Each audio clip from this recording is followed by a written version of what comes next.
I'm Michelle, and we're going to talk about how I and you can use mindfulness, compassion, and connection to find your inner calm and a little more sanity in your parenting.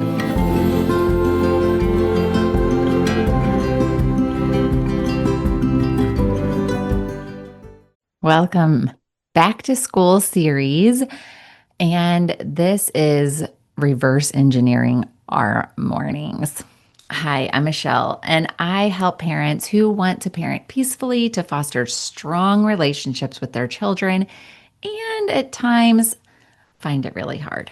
When my kids were small, I found myself so overwhelmed and burnt out that not only did I struggle to respond peacefully and playfully, I got caught in an awful yelling pattern followed by overwhelming shame because yelling was the last thing that I wanted to do.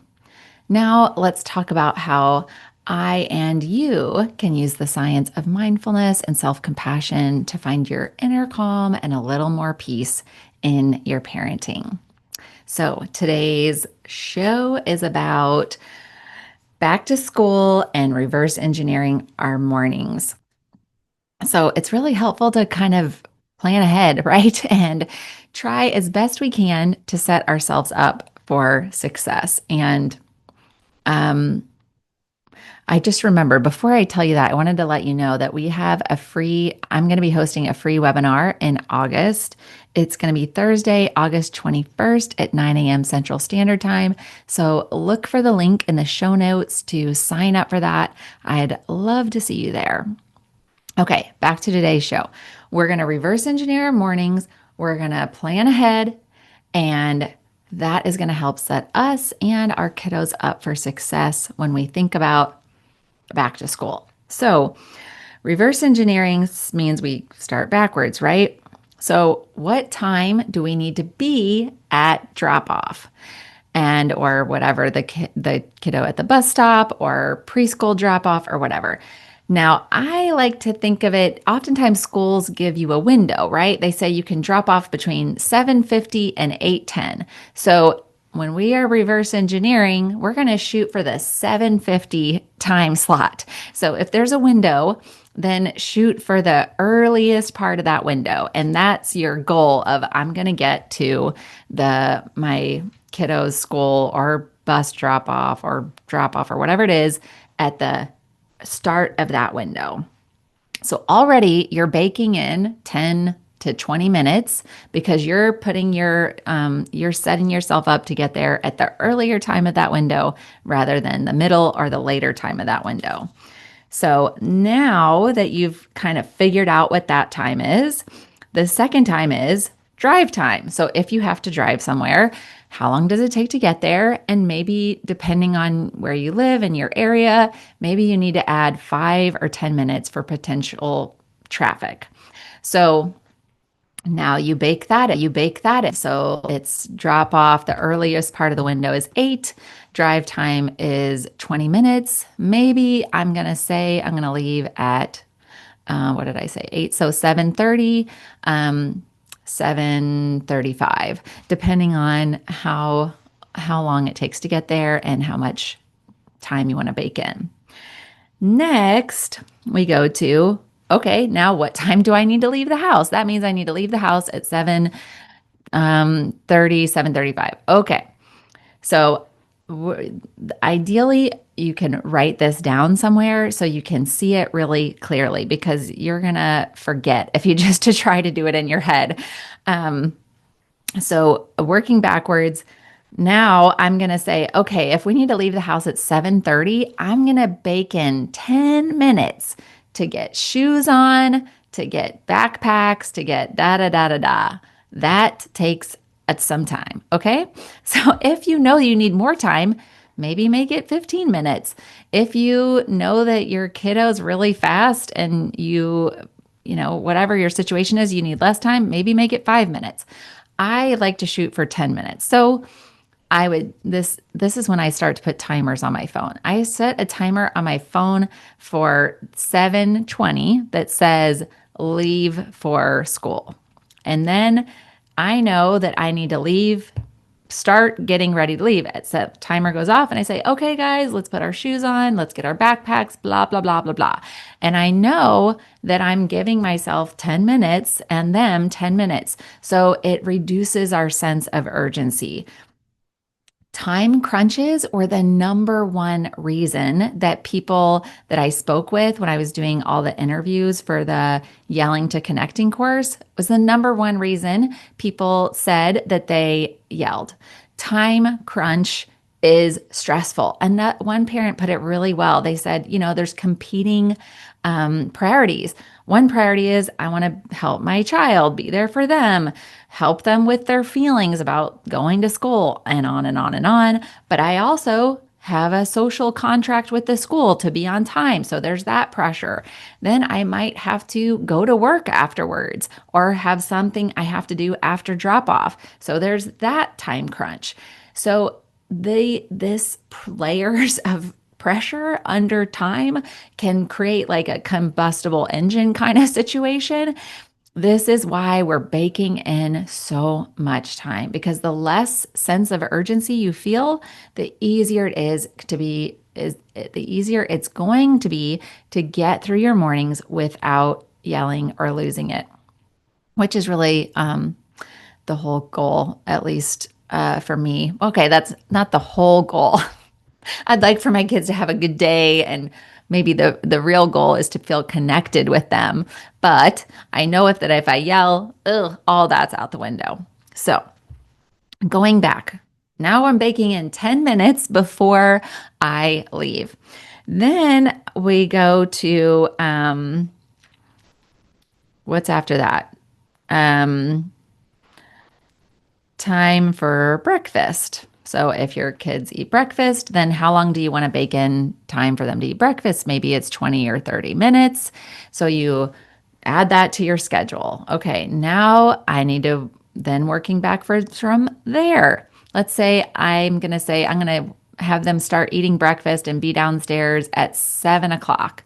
Okay, now I also need to bake in time for them to get dressed and brush their teeth, maybe brush their hair, whatever that part looks like. And then consider for your family, how long do you need that window to be? Do you need it to be what's realistic?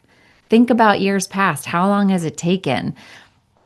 I think 15 minutes, depending on a whole bunch of different things. So your kiddos, how many kids you have, what ages they are, and on and on and on and on. So, be realistic. If you think 10 minutes, maybe make it 15.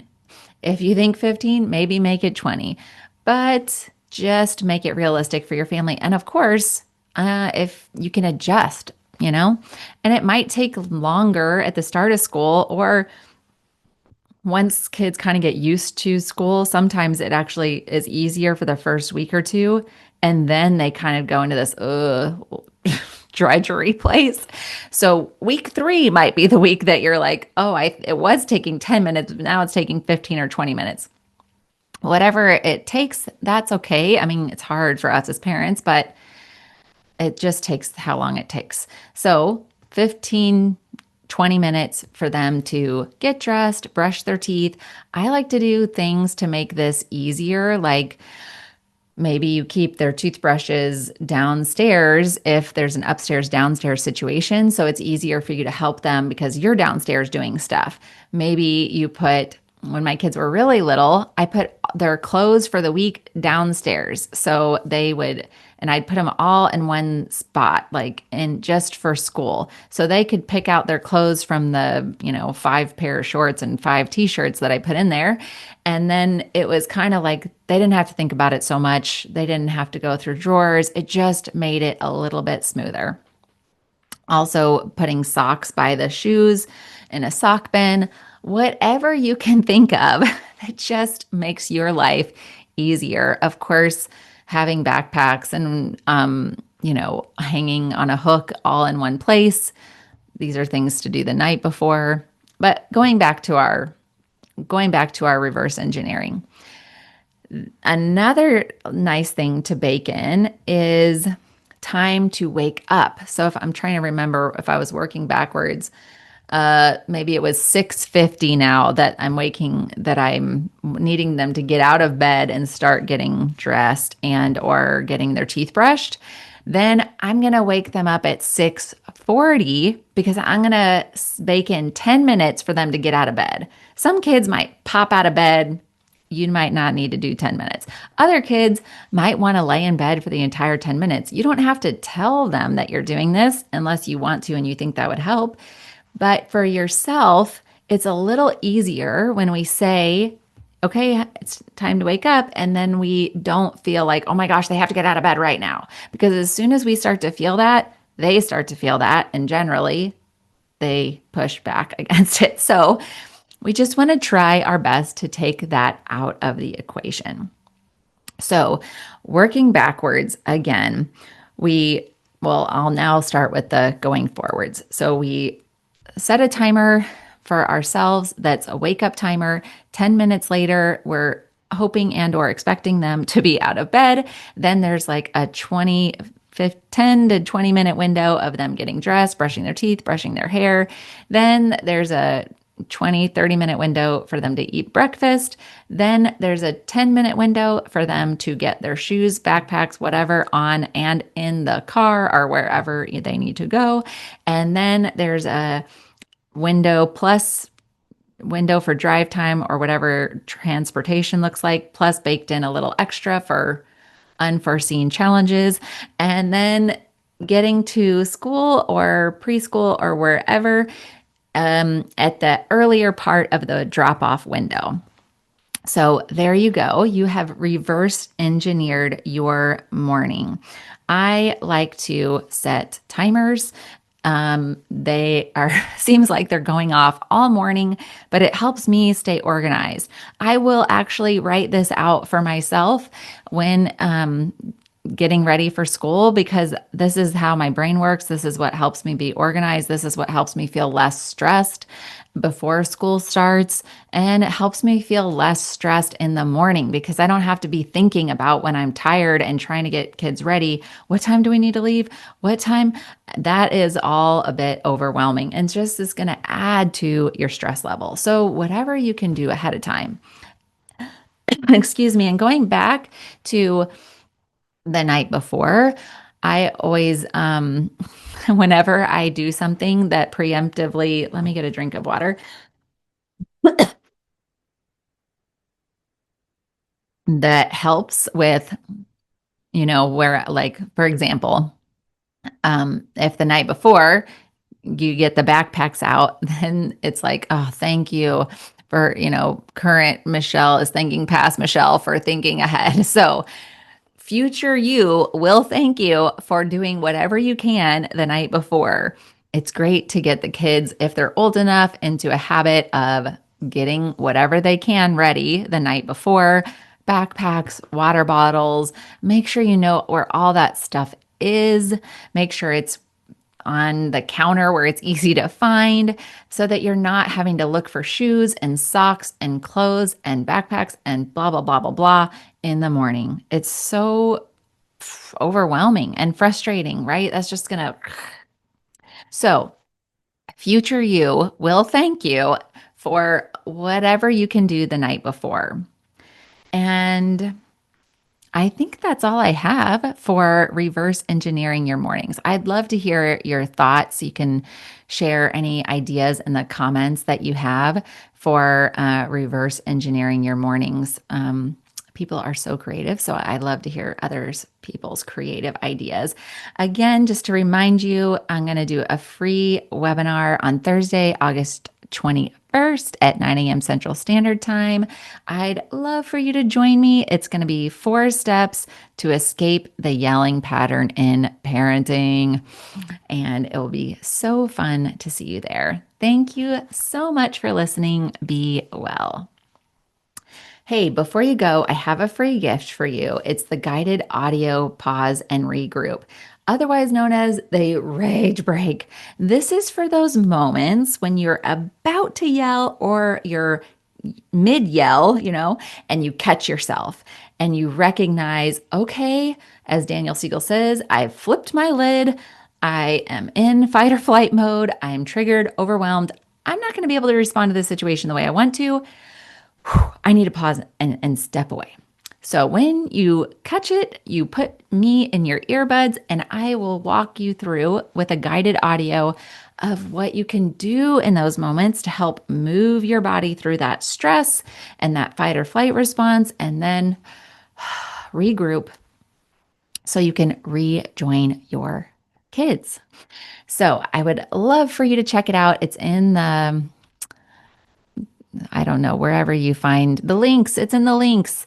And I'd love to hear if you get to use it. How does it go? I want to know, like, what happens when you use it? Is it helpful? Is there anything I could add to it that would be even more helpful? Please let me know. A reminder, this content is intended for educational purposes only and should not be used as a replacement for private psychotherapy services. Compassionate Heart Mindful Life does not provide psychotherapy services in any capacity. I am a therapist, but I'm not your therapist, and this is not therapy and should not be a substitute for mental health treatment. If you need mental health treatment, please find a qualified professional in your area. Thanks again for listening. Be well.